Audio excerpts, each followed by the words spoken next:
Are you ready?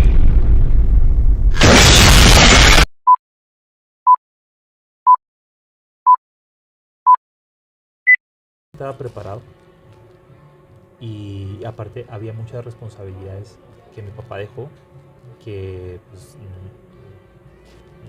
problemas que no tenían solución.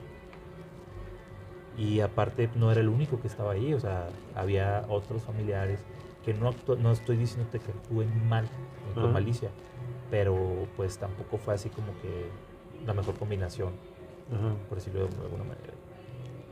Y sobre todo, ¿qué te digo? Hace poquito lo llamé una sensibilidad muy, muy sensible, ¿no? Okay. Pero cuando estás tú ya mayor, se convierten en problemas emocionales. ¿Sí? Las inseguridades se convierten en problemas emocionales. En este punto yo no sé si fue lo mejor o lo peor que yo no fuera a que no me hiciera sacerdote. No me atrevo a decirlo y no lo voy a decir nunca, pero fue lo que pasó. Obviamente fue un duelo. Primero fue el duelo de perder a mi papá. Después fue un duelo de todos los problemas que tuve que afrontar de la noche a la mañana. Y iban empeorando y empeorando y empeorando. O sea, llegó un momento en el que los problemas eran... Sí, tienes una idea. Y aparte, con el paso del tiempo, yo conocí una chica y me enamoré de ella. Entonces, tenía muchos problemas dentro de mi mente para ver cuál era el camino que tenía que seguir. ¿Sí? Porque, o sea, yo ya le había dicho que sí a Dios. Y ahora le iba a decir que no. Si yo me había salido de ese camino nada más un rato para atender esta situación, pues esta situación ya me había prometido prolongarse durante años. Y pues traté de hacer discernimiento. Y recuerdo mucho que allá en Parral había un sacerdote que ya estaba retirado porque está enfermo. O sea, no retirado del sacerdocio, sino que ya no oficiaba mucho ni nada. Estaba en una casa que le pertenecía a una de las parroquias y pues ahí atendía gente. Entonces fui con él a confesarme en una ocasión y yo le dije: padre, ¿sabe qué está pasando esto? Me dio una muy buena orientación y me ayudó mucho a tomar la decisión. Aparte, otras personas también de ese grupo de oración en el que me invitó más años atrás, también me dijeron: oye, no, ¿sabes qué? Pues, el mensaje que tiene Dios para ti, Jesús para ti, es que tú sabes el camino. No, pues que ese es el problema, o sea, no es el camino. No. ¿No sabes cuál es el camino, de verdad? No, pues que eso es el camino. Una parte era así como que, ¿qué significa eso? O sea, ¿sabes? Porque yo no sabía equilibrar la razón. Por la misma manera que tenía de pensar, muy difícilmente equilibraba ciertas cosas. ¿Qué es lo que te quiero decir? Que mi fe era una fe inmadura. Sí. Es muy importante decirlo en este punto porque aquí es en donde se ponen las cosas peliagudas.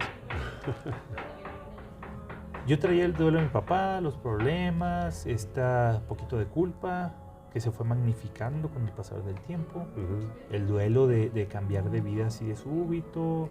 En mi casa las cosas no eran muy fáciles porque uno de mis hermanos tomó las cosas de una manera, mi mamá estaba pues, muy dolida, imagínate, 20 y tantos años de relación con mi papá. Sí. Y fueron unos años muy duros. Yo terminé casándome. Yo no me arrepiento de haberme casado y no me arrepiento de haber tenido a mi hija porque es lo más maravilloso que me ha pasado en la vida. Sí, la amo mucho. Con la mamá de mi hija las cosas no funcionaron. Es una muy buena mujer. Yo le tengo mucho respeto y le tengo mucho cariño. Pero las cosas no funcionaron, entonces nos separamos. Y aquí empieza el declive total. O sea, yo me fui poco a poco, entre toda esta bregando en este mar agitado, yo fui desconectándome mucho de Dios. ¿Sí? Entonces, todas estas cosas que te estoy platicando se convirtieron en monstruos. O sea, el hecho, yo me acuerdo que me levantaba y me veía en el espejo decía a mí mismo, o sea, que yo me sentía como si fuera un traidor. Sí, me sentía un traidor. Muchos años cargué con ese sentimiento de que yo había traicionado la promesa que yo le había hecho a Dios. Cuando mi matrimonio no funcionó, pues olvídate. Sí, dejé ese camino por este otro. Y ahora que no funcionó este, sí, ¿dónde me quedo yo? O sea, haz de cuenta que fue un reset de todo, pero se quedó nada más lo malo. En este inter, muchas veces traté de acercarme otra vez a Dios. Iba, me confesaba y trataba de empezar otra vez y para atrás, y era al revés tras revés. Aquí es donde uno de mis amigos de mi comunidad, bueno, varios de ellos, al principio cuando falleció mi papá, ellos quisieron acercarse mucho, sí, me buscaban mucho, como que ellos sentían que era, como era parte de esa comunidad tan fuerte que éramos en un principio, ellos querían estar ahí y yo les cerré las puertas, porque eso tendía yo mucho a hacer antes, ¿verdad? Era parte de lo que tiene estas situaciones emocionales que no sabes manejar. Y años después, ya cuando los volví a buscar, los volví a reencontrar, ya estaba separado de Mix y todo. Y sí, o sea, muchos de ellos fueron el pilar. Algunos de ellos fueron el pilar, otros fueron como que el no dejar de tener esperanza. Ellos, mis hermanos de comunidad, por eso los quiero mucho a todos, aunque ya no nos juntamos tanto como yo quisiera, pero les tengo mucho amor porque fueron una presencia de Dios cuando yo no podía ver a Dios.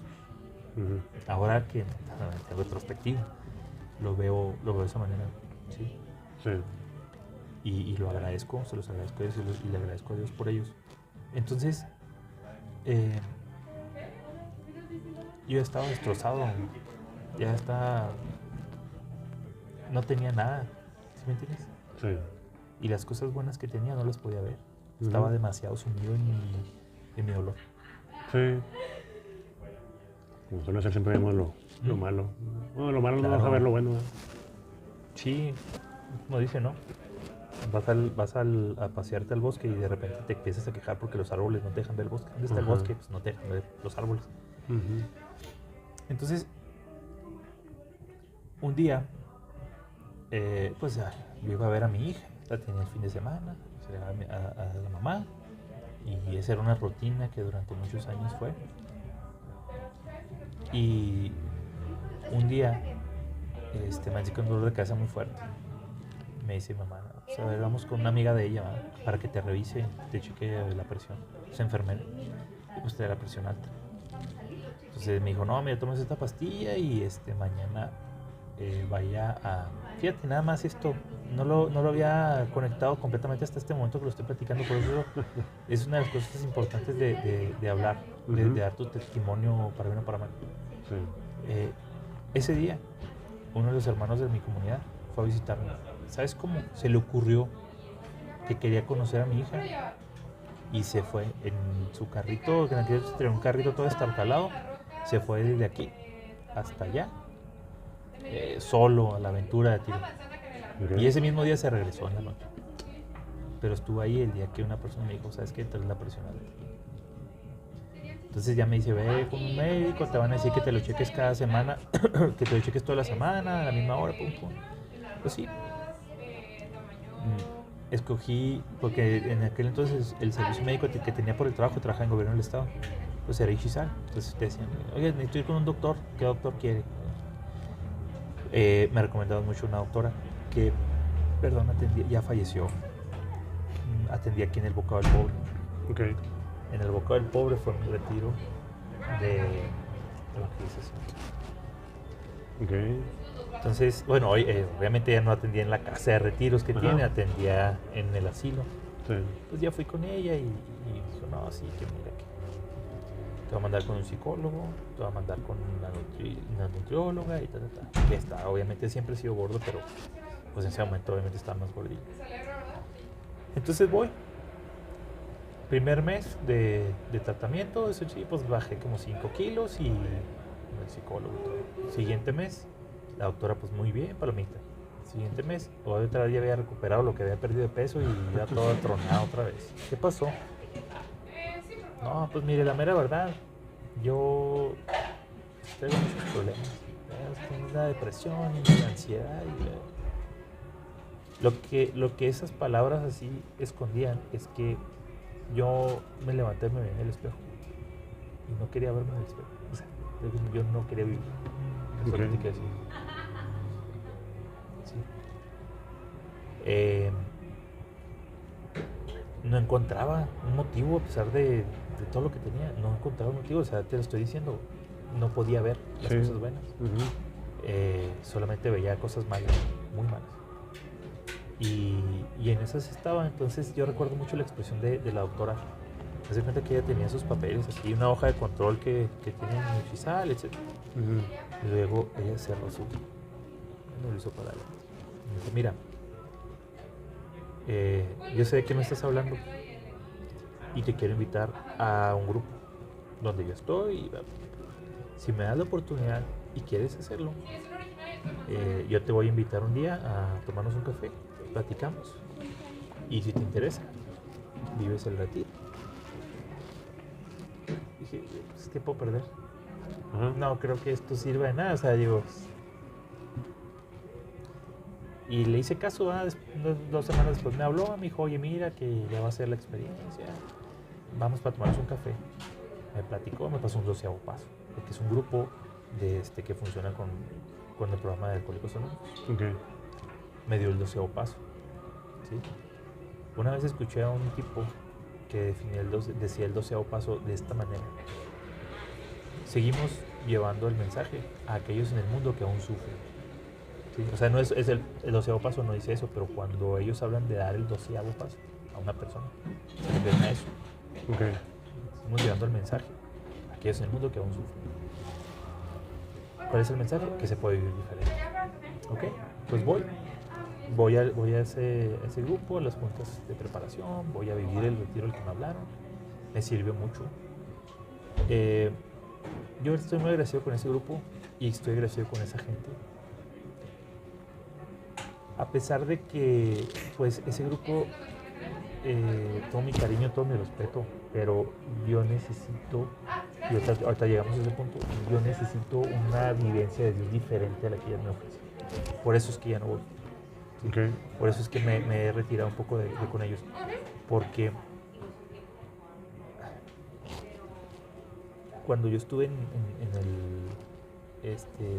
coordinando el Ministerio de Oración en el grupo, yo les decía algo que aprendí yo con el del padre Ignacio Larrañaga, no directamente del padre Ignacio Larrañaga, era un fraile capuchino español, pero a través de sus escritos y sus clases de su escuela de oración y de sus talleres de oración y vida, el padre Ignacio te dice que Dios es como un agujero negro. ¿Sí? Cuando te atrapa su campo gravitatorio, entonces te va jalando cada vez más. Pero entre más te va jalando, más rápido es, ¿sí? Y más fuerte es la atracción. Entonces, mientras tú estás más en eso, en ese campo de acción, más te jale, más te jale, más te jale. Y llega el momento en el que te lo pone como una promesa Jesús antes decía que trampa, ¿no? O sea, la promesa de Jesús en el Evangelio es: y todo lo que piden en mi nombre. Sí, pero hay un camino para llegar a ese punto. Y cuando tú recorres ese camino, decía yo, cuando tú recorres todo ese camino para llegar a ese punto de todo lo que piden, tú nada más vas a pedir más Dios, no vas a pedir nada más. No vas a pedir que regrese tu esposo, tu familia, esto, que el dinero para pagar los deudas. Tú lo que vas a pedir es más y más y más. En el grupo me decían, en el otro grupo en esta hora, me decían: Dios es el único vicio que el hombre se puede permitir. ¿Sí? Eso para mí fue, haz de cuenta que fue como que un llamado de atención de ella, el jefe. Y fue, ¿sabes qué? A ver. Listo, ya estás enderezado. Ya viste que no es el fin del mundo. Ya viste que hay gente como tú, igual de dolorida o peor. No, pues sí, jefe, órale. ¿Y ahora qué va a hacer? No, pues a pasar el mensaje. De eso me quedé unos años en ese grupo, siguiendo el programa para salir yo de mi ensimismamiento, de mi egoísmo. Y fue muy bonito estar ahí. Pero, te digo, me empecé a necesitar a Dios. Tío, no te estoy hablando así de un momento al otro. O sea, Sí, sí, por eso. por ejemplo, yo dejé ese grupo, dejé de ir a ese grupo prácticamente cuando me fui a trabajar a Juárez. Allá duré 2 años y luego regresé y estuve sin grupo ni de la iglesia ni de externo de la iglesia. Otros 2 años. Y durante esos años, o sea, fue una experiencia con el martillito, ¿eh? A Ujú. prueba y error, decía el mismo Padre Ignacio en uno de sus mensajes que te da en el taller de oración y vida. Es muy recomendable el taller de oración y vida. ¿eh? Entonces, cristiano tiene que vivirlo. Tiene que vivirlo. ¿Lo has visto? ¿Lo has vivido? No. Tienes que vivirlo. Hablando de. Ok. Dice que el pueblo de Israel habla sobre el camino del pueblo de Israel, ¿va? Entre blasfemia y adoración. Así ha sido mucha parte de mi vida, por eso no he sido así tan constante. De por sí soy muy inconstante, o era muy inconstante con muchas cosas. Ujú. Entonces entiendo que me sirvió ese grupo para salir del ensimismamiento. Y hay una cosa que te dice en el primer paso, la literatura de Alcohólicos Anónimos. Te dice que el primer paso viene acompañado por, por una por una acción de la providencia. Así lo llaman ellos, del poder superior, que en este caso es Dios, el Dios cristiano, Yahvé. Y es un... A mí lo que me quitó fue lo que sentía yo de que no quería vivir. Ujú. O sea,